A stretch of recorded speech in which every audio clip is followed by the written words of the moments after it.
Research Coalition. And the representative today is actually Ms. Jean Champion, who will be presenting for you all this afternoon.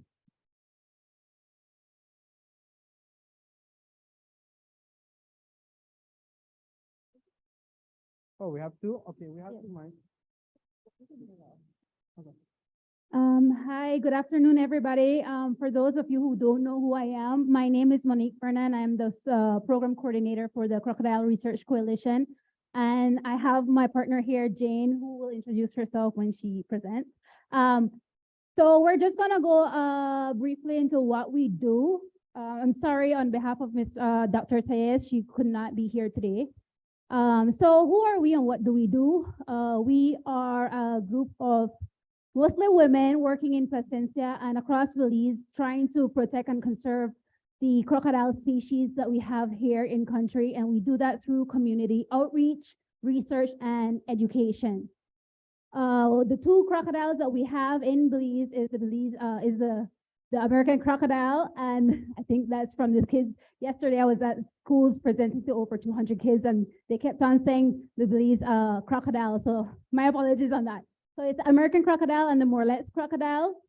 For those of you who do not know the difference between the two, the American crocodile is saltwater, so they are mostly found in keys, atolls, on the shores. They grow about 14 feet or like 4 meters. They're on the IUCN Red List as vulnerable.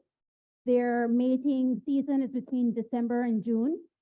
Unlike the Morlets, who are smaller in size by a meter, 3 meters, and they're mostly freshwater, so they're found in ponds, rivers, and lakes. Their breeding season is from April to August, and they're of least concern on the IUCN Red List.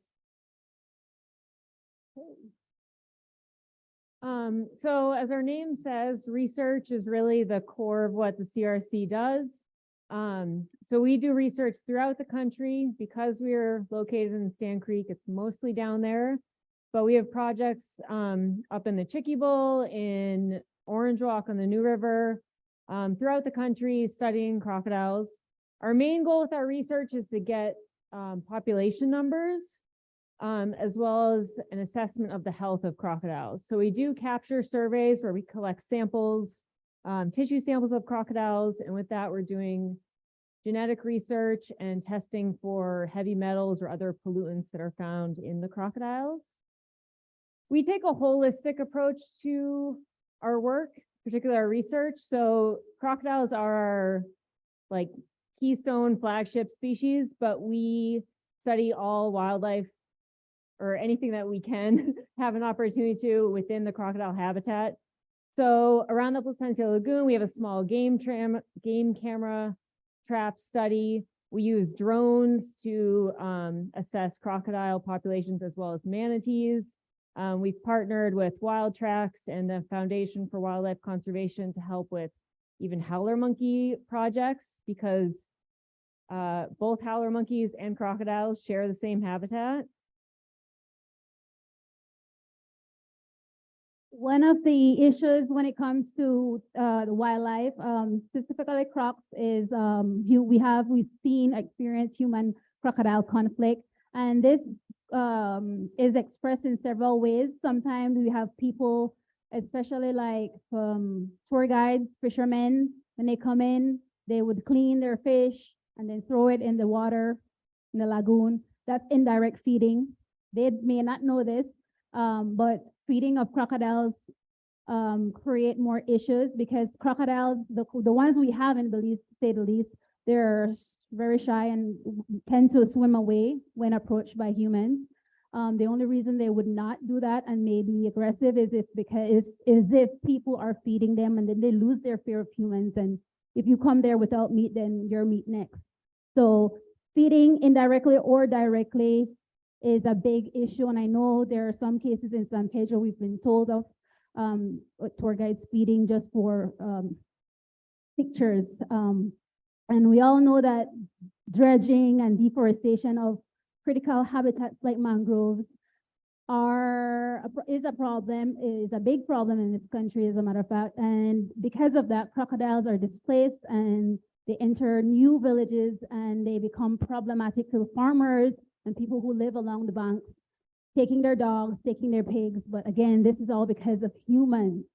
And then we have people just catching them for illegally for their teeth or for their skin.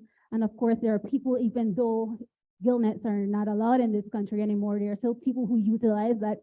And we have recently had a case in Placencia where we found a croc that more than likely drowned because of a gill net. So we are trying to advocate and tell people like, please just help us help you.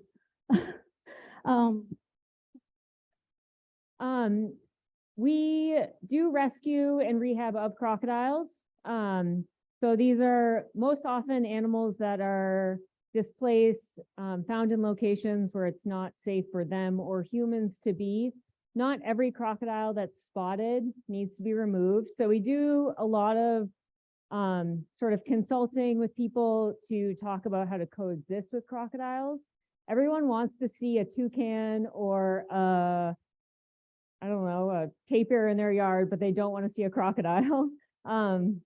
So they're a feared species. So our goal is not to have to remove every single crocodile that people see, but there are situations where obviously it is not safe.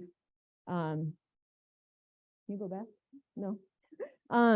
So we do remove and relocate crocodiles when that situation is presented.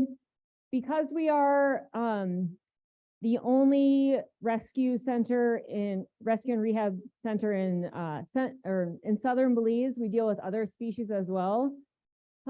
Just because of our location and our connection with this community here. So we end up dealing with birds and coatis, and we are essentially just getting them to Dr. Isabel's clinic or Belize Bird Rescue or Wild Tracks, wherever they need to go.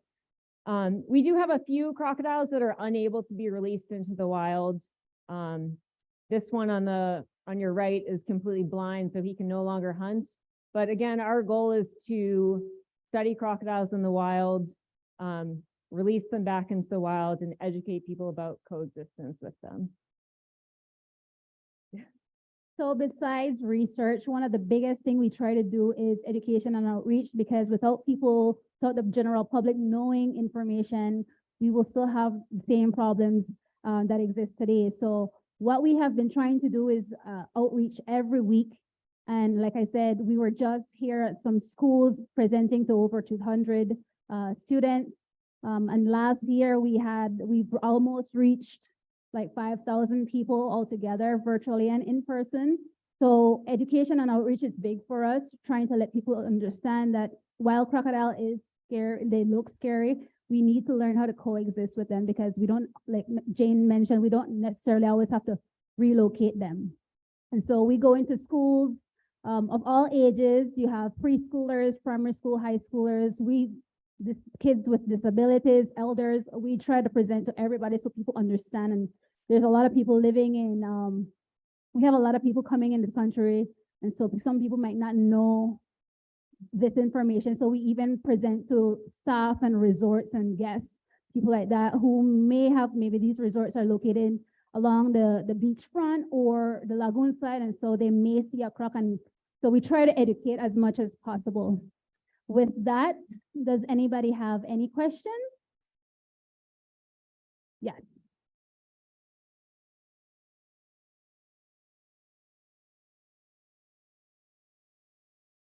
I don't have a question, but there was a concern that was brought in Crocodile town, right? That the Chinese are throwing the rest of the chicken, so to feed this crocodile. So it has been something hazard. I don't know if it has reached you all, but it is something that I think it was mentioned on radio as well. So just look into that concern if possible, right? Thank you very much for stating that. I don't think the team knew. You've heard of it? Okay, I have not. Well, it's something we can look into for sure. If we don't have any other questions or, yes? Sorry.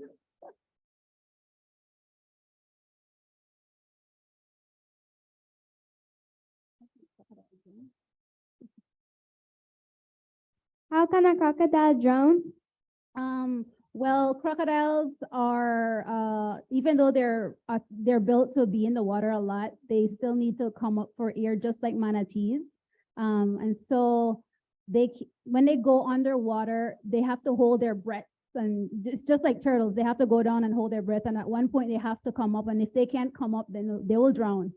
So that's how that turns out. Yes.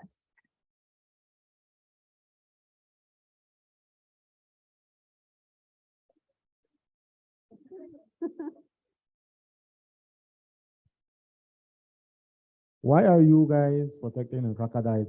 What's the advantage for crocs? Crocodiles, there are apex species just like jaguars and sharks.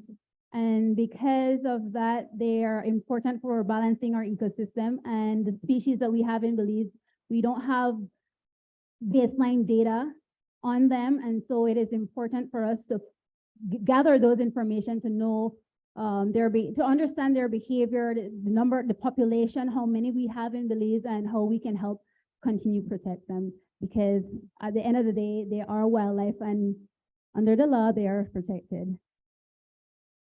Any other questions? If you have no other questions,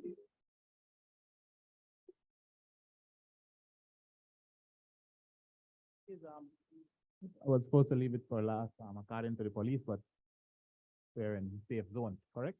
yes, sir.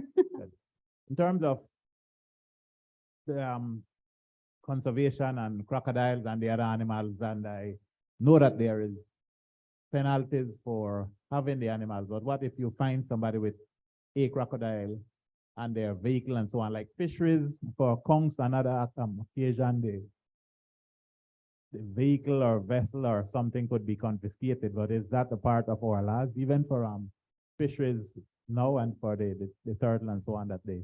That's a really good question. Thank you for asking that. We work along with the forest department because they are the enforcers.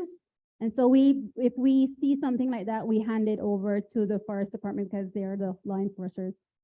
And just to answer your question, yes. If you have someone, let's say in the checkpoints and they have a crocodile in their possession, apart from confiscating the crocodile, they can be charged. The vehicle can be confiscated as well and impounded. So it applies throughout with the same thing as fisheries, it can be done with the forest department. Also, a plus when it comes to that, like I had mentioned to you guys in the training, once you have in your possession any wildlife, that is a blanket $10,000 that can be charged to the person. If you go, when it comes to hunting, you didn't have to prove that they're hunting, which is will be charged under the Wildlife Protection Act. But in possession on any wildlife, it's a blanket $10,000 that can be charged, which is a difference.